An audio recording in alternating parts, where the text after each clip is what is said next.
Welcome to the Sales Hunter podcast. I'm Mark Hunter, the Sales Hunter. And today we're going to be talking about why deals die and what to do about it. Because I'll tell you what, why should deals die? Coming on in just a moment, Tony Hughes. But before we do that, let's really get the show kicked off, shall we? Well, we'll try that again here with the right intro. You're listening to the Sales Hunter podcast with Mark Hunter, where the focus is to help you as a sales leader sell with confidence and integrity. And now here's your host. Hey, welcome back. And we're going down under today. We're going down to Australia, picking up Tony Hughes. So if you're watching this live, this is why you're watching it at 7 p.m. on Thursday, because Tony is back to the future with us. So Tony, welcome. But before you say anything, let me introduce you properly, because Tony Hughes joins us today all the way from Australia. Okay, I already said that.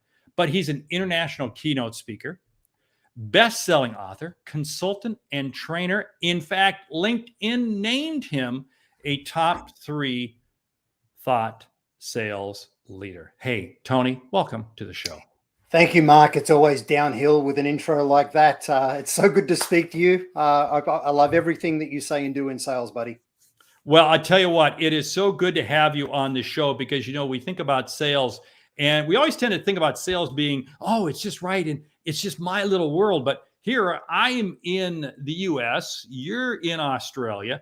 And the topic we're talking about, why deals die and what to do about it. It's so relevant the world over.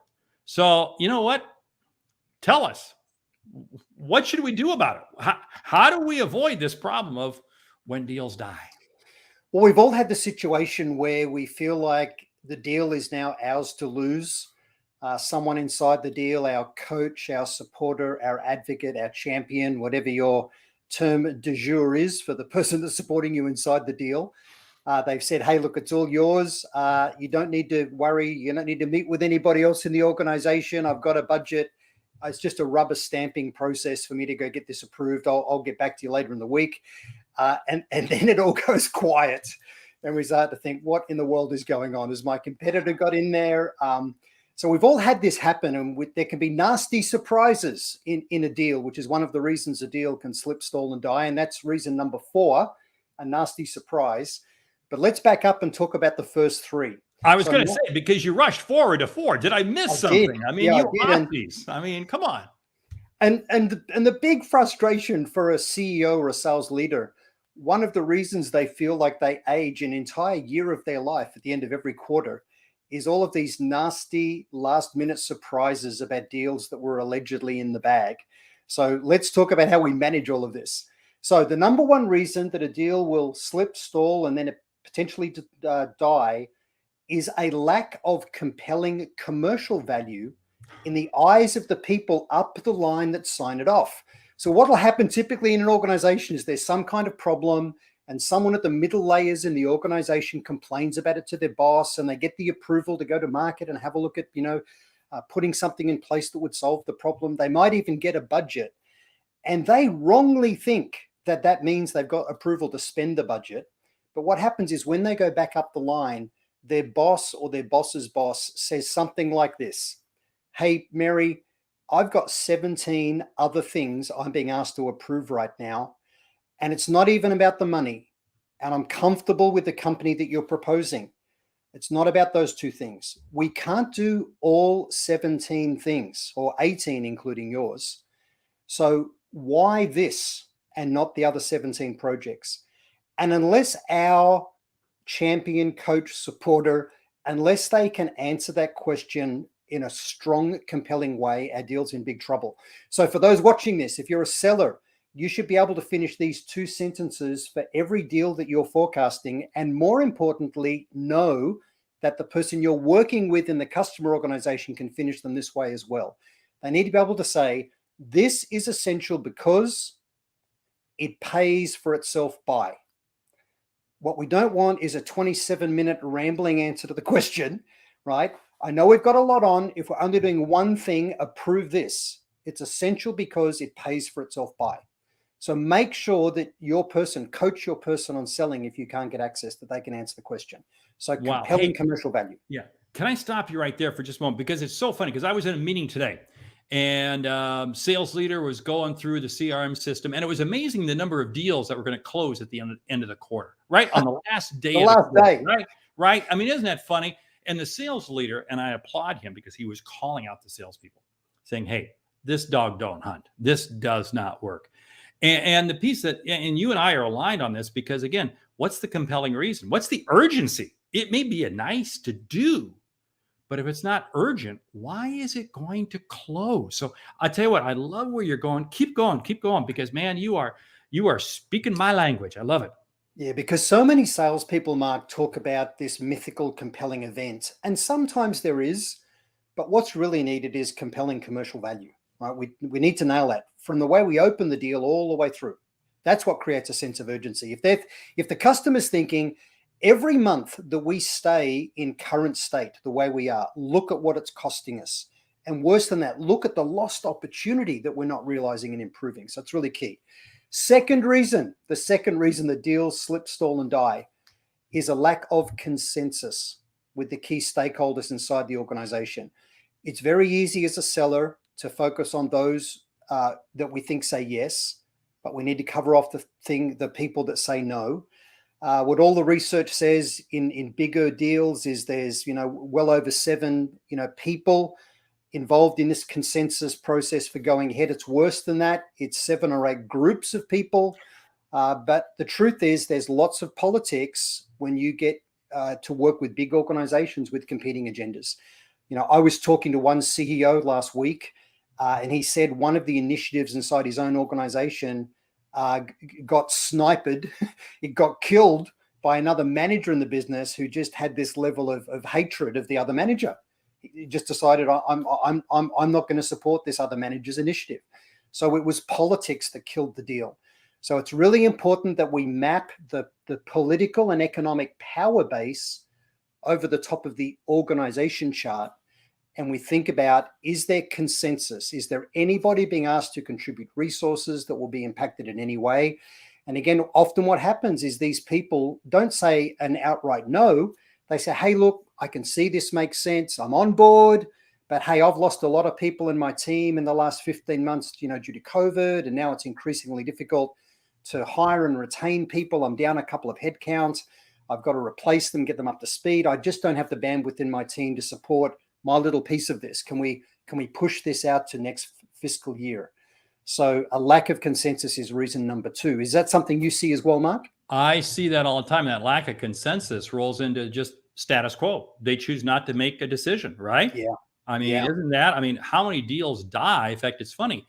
This company I was with, they were kind of doing a recap of all the deals, and it was amazing. About 40% of the time, the customer choose because not creating enough value. And it goes back to something that I always talk about. And I know you and I have talked about this before, and that is, do customers buy or do they invest? And I believe they invest, because you don't buy anything unless you get a return on your investment, which is what you're talking about. Because by buying this from me, you're going to be able to save X over here, or you're going to be able to do Y over here, whatever it is.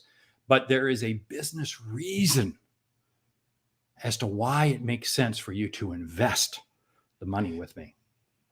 It's so true, Mark. And we've got a few minutes. I'll tell you a true story. I was sales director, so president of sales for a public corporation, an Australian listed corporation that operated globally. And when I got the role, I discovered a few weeks into the role that my 2 predecessors, I was the 3rd head of sales in this corporation in 3 years. That tells you a lot, right? But my 2 predecessors had both gone to market to buy a CRM for the business. Their boss had approved them going to market to buy a CRM, acknowledged we needed a CRM, put a budget aside to do a CRM. But on both occasions with my 2 predecessors, the CEO would not actually approve it. At the very end, the company ran a tender process, selected the winner, and it was just meant to be a rubber stamp and wouldn't approve it. So I then get the job as the 3rd head of sales in 3 years for this public company. I go to market to buy a CRM, and I'm sitting in my CEO's office now in my weekly meeting, asking for approval, and week after week he's not approving it. And I really thought about this. I thought, well, look, I'm meant to be an expert seller. Let's step back and think about what's going on here. And I went into his office for one of these weekly meetings and said, you're right. There's really a couple of ways we can go here. So I gave him power, right? Because although he said it was my decision, he was of a personality where he needed to be in control. So we go one of two ways. But at the end of the day, I really think that we need to get on with this. This is how you hold me and the sales organization to account for revenue growth and better sales execution. And it's essential because it's how you rebuild your own credibility with the board. So we can sort out the forecasting issues at board level.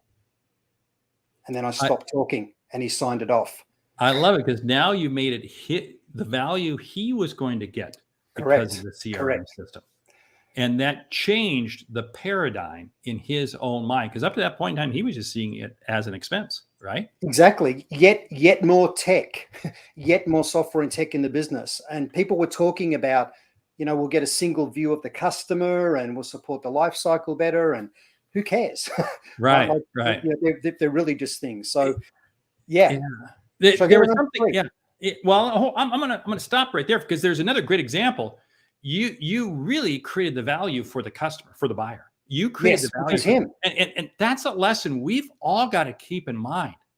Yeah. How is this going to benefit the person who's signing off on it? So that's good. Hey, go on. Correct. That's your number 3. This is a great conversation. This is going to be a conversation that after you listen to it, you're going to want to go back, rewind. Oh, that's an old term. You're going to go back and listen to it again. Okay. Well, here's number 3. The third reason is a lack of alignment around timing and process.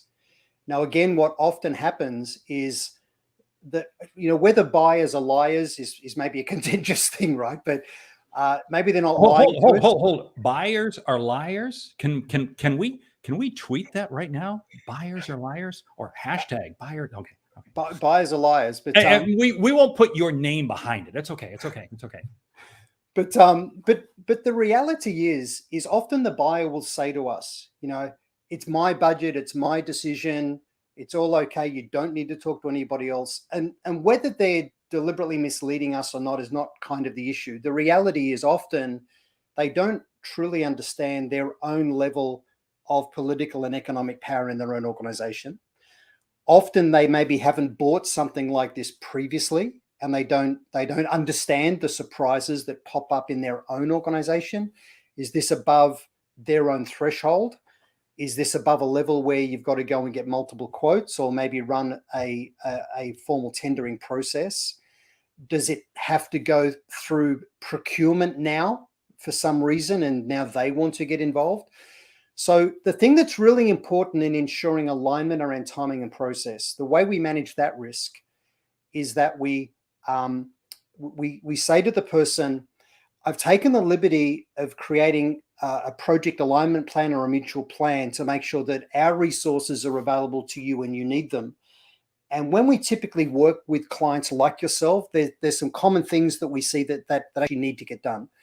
So you do this, whether it's in an Excel spreadsheet or a smart sheet or a Google sheet or a formal piece of project software, you don't want to make it look too complicated and scare them. But this is your chance to influence. So for example, we know that if you sell software, often the customer wants us to dash to the demo. They want us doing demos early. And that has massive risk if we're demoing prematurely. So it's really important the demo occurs at the right stage. And rather than us appear to be uncooperative, we want to always show the right intent. We're all about them driving risk out of their initiative and them being successful. So we can say to them, hey, what we commonly see is that organizations try and do some demos too early, and that chews up a lot of time and resources within your own organization. And what can often happen is the demos miss the mark, and the people impacted internally start to lose a little bit of confidence in you as the project manager. So it's really important is that you do an internal demo at the right time with whoever is on the short list or probably just the preferred party that you're going to work with. If, for example, you don't want them getting your contract into the legal team for redline review, right? You would make sure that that's not in a project plan. If, for example, you want to manage end stage deal risk, where if a competitor finds out they've lost to you, they'll jump in there and thrash around offering massive discounts or to give it away for free or to get to the CEO. For example, if you create a mutual plan, you'll have there toward the end that they don't notify the losing parties until they've signed the contract with you. And the reason you position it that way is that's how the buyer can best manage their risk. If for some reason we fail to agree those end stage contract terms, you still want the others on the hook, swimming around the boat, right? You don't want them having left your process. So you'd have things in there where they announce internally that they've gone with you. So now they lose face if they change. You make sure they don't notify the competitor they've lost until they've made the irrevocable commitment in a contract. You'd engineer things like the demo being later. You'd also put in this mutual plan, these key stakeholder meetings where you make sure there's clarity about the results that everybody needs to have achieved and that all of those stakeholders are on board. And this is how you gain access to others. So if you build a mutual plan well, you'll have in there a review of their business case to make sure they've nailed the commercial value issue. You'll make sure there's stakeholder engagement to make sure we secure consensus. You'll engineer the process so there's positive bias toward us. And you'll try and engineer the process in a way that drives down their risk and our risk in getting the thing actually done on time. And in that mutual plan, we'll get a date that's not the last day of your quarter. It's a working backwards date from when they have to be live. And now that's a date that we can believe. So if we do those three things well, we ensure there's compelling commercial value well beyond just ROI. Everything they do has ROI. What's the compelling commercial value? Is there consensus within the team? And make sure there's alignment in process and timing with this mutual plan. And that's how you it's how you drive down the risk of the nasty surprise, because time kills deals. If a deal slips, the chances of it never happening goes up dramatically. But if they've got a sense of urgency and everyone's on board and we agree to timing and process, then you've got less risk of our key person leaving, they post bad results, they delay it, all of those things happening to you. Wow, you have said so much there. Okay, so if you choose not to listen to it again, what I want you to do is to slow down and listen to it in 1.5 speed, so you capture because again, Tony, you just laid out so much. I want to pick up on something because this hits home right now with me in terms of that demo. I see so many companies, what they do, so many salespeople, is they race to the demo, and what happens is they race to the demo, and then the customer sees the demo and they see things that they don't need, or they see things that raise other questions, or and what happens is it winds up delaying the process. I always say, never do the demo until you've qualified the customer to earn the demo. And when you do the demo, only show them the elements, the parts that they're really interested in. Don't show them everything, because you can create, maybe I should, I was out recently shopping for a new laptop computer. And it was like, wow, this is, whoa, look at this, look at this, look at this, look at this. And because there were so many options, it wound up delaying my decision. Versus if I had only had one to look at. Wow. You really shared a lot there. Now, we've got a few minutes left here. Put a bow on everything that you said in terms of, what would you say is the number one thing people can do to avoid this, why deals die? Well, I sort of insulted buyers before. Let me sort of balance that out by insulting the sellers. Well, hold. People, cover your ears. You do not want to hear this. Okay, go ahead. Most salespeople create their own objections and problems. I know that sounds harsh, but if you talk about yourself, this is me, this is my role, this is us as a business, this is what we do, this is how it works, all you do is create objections and push back. If you try and define value in the features and functions and capabilities of the full thing that you offer, what you do is you get the person on the other side, in their mind, they're now comparing you with your competitors or whatever's incumbent and asking about price. So if you're getting early questions about competition and price, it's because you're talking about yourself. What we need to do is open, my previous book, Combo Prospecting, and latest book, Tech Powered Sales, is creating pipeline. We know, I think as Anthony Iannarino says, that opening is the new closing, right? The way we open determines the probability of ever closing. So if we can open in a way where we are focused on the commercial value of change, what's the improved business result? And then if we're the ones that provides insights on how they can achieve that result with the lowest possible risk, we become the emotional favorite. And this speaks to compelling value, consensus with all the key stakeholders, and building a mutual plan together so they can drive risk out of the results they're trying to drive. And if you open that way and progress the deal that way, you then qualify based on the level of engagement rather than do they have a budget and a need, but the degree to which they're sharing insider information with us and access to others is the real key on whether we're likely to win the deal. Okay, so you've just heard here why deals die, or how to prevent deals from dying. Now, we've been talking with Tony Hughes. We got the after the show. You gonna stick around for the after the show? You gonna stick Sure. around? Okay. Now, but before we do that, because some people may say, "Oh, I gotta go. How do people get in touch with you? Besides flying down to Sydney and spending time with you, as I got a chance to do a few years ago. Actually, first time we met was in London, but we'll talk about that in the after the show. So you can find me at tonyhughes.com.au. You can obviously find me in LinkedIn, Tony J. Hughes in LinkedIn. And all of my IP is available at salesiqglobal.com. And Mark, actually, I've just realized I can't stay for the after show. I do have to actually get to a client in the city in Sydney. I just realized. So well, that's okay. We will forgive you because, again, we're doing this on a Thursday evening. You're doing Friday morning. So, hey, I want to say thank you, Tony, for being on the Sales Hunter podcast. The website again, tonyhughes.com.au, right? Yeah. And all your intellectual content is out on what site? salesiqglobal.com. Great. Hey, well, I'll tell you what, Tony may have to disappear, but I'm going to stick around for the after the show. Okay. So thank you, Tony. Stick around. We'll be right back. Thanks, Mark. Thanks, everyone. You've been listening to the Sales Hunter podcast. Every week, we bring to you a new guest, a new audience. What is it about? Helping you sell better. Let's go back to the show. Hey, what a great episode with Tony. Tony, thank you so much for being. He's already had to jump off because he's got to get into the city being Sydney, to a client engagements. Want to thank him for that. But here's the whole thing. You think about why deals die. We too many times put the blame on the customer. No, it's on us because we failed to create real value.